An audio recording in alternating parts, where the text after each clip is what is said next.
Hi. Something I want to tell you today, and this is a straight, serious Devo. I got no gimmicks, I got nothing else. I was reading the Devo today, and it was about how Judas turns Jesus in, and he gets that money, and then afterwards he feels horrible, and he realizes he's turned Jesus, who is innocent, okay? Jesus did nothing wrong to be crucified, but he knows this was going to happen because of what he did. Telling him where Jesus was and where he could capture him and things like that. So he returns the money, and they don't accept it. So Judas doesn't know, with all the guilt and all the despair and the trouble and the pain in his life, so he goes off and he kills himself. So I go to the next section, and I'm expecting to read why we shouldn't commit suicide, and I don't. So here we are.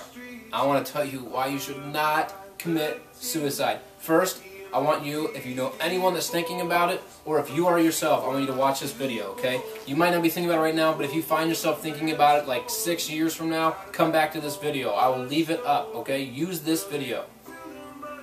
Because look at me, those that want to commit suicide. Don't do it. You've been sold some lies. Lie number 1 is that when you die, everyone will love you. That's not true. This is real, okay? People just love the dead person. It doesn't matter who they are, okay? I had 5 friends die when I was in high school. I was part of that crowd. That one of them, I didn't really know, but when everyone else was talking about him, I talked about him like I knew him. Oh yeah, I was in that with this kid. I saw this kid at lunch. Oh yeah, he used to do this with me. They were true, but did I know the kid? No. Did I hang out with the kid regularly? No. Everyone just loves the dead kid. It's not that they love you, so don't think about it. They just love the dead kid. You will not be heard, okay? People will not listen more after you're dead because you have nothing else to say. So you're not going to experience that acceptance that you want. So lie number 1 is that people will love you more and you'll be heard. That is not true. If you want to be loved more and you want to be heard, you need to go to Jesus. You need to go to God, okay? Because God's love is for everyone. And those of us that aren't showing you that love, it's our fault. It's not yours. It is our fault. Not your fault. Stop thinking it's your fault. It's our fault that we don't love you the way that we should. It's our fault that we don't listen to you the way that we should. But God always will. He'll always love you and always accept you. And I promise you, that if you tell me you have feelings like this, my name's Tim Keene, you tell me, I will listen to you.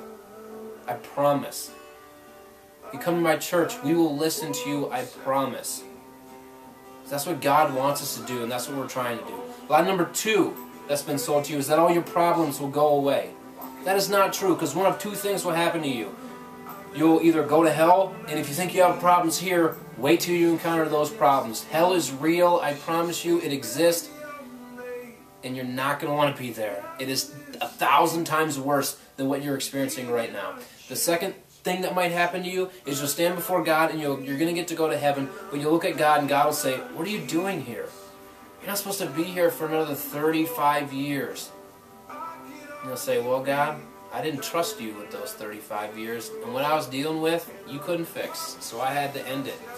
And God's going to look at you and say, you idiot, that's not true. I can fix anything. I love you. I love you more than you can imagine. The only reason you don't experience my love is because you weren't accepting it. You weren't trusting it. So I don't want to take my own life and stand before God and have to explain myself of why I didn't trust Him. Look, you are loved.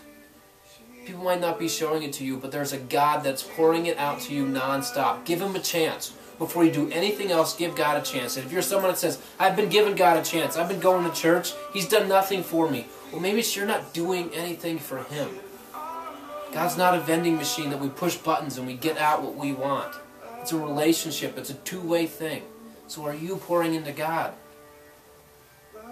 Pour into God first. Try that first. And I promise you, the gun or the pill or the rope, whatever you're going to use, you won't want it anymore. You won't. You are loved. You are accepted. And it's from God. It's our fault that we're not showing you that. And get around other people. Come meet me. Come meet our youth group. And we'll try. You are loved. You are. God wants life, not death. So honor Him in living life. We love you. So please, please don't think suicide is ever the answer. It is not. It is not. The love that you think you're going to feel, you won't feel because you won't be here anymore. Do you get that? Live life. Not death. Not death. Don't do it. Give God a chance first. Thank you.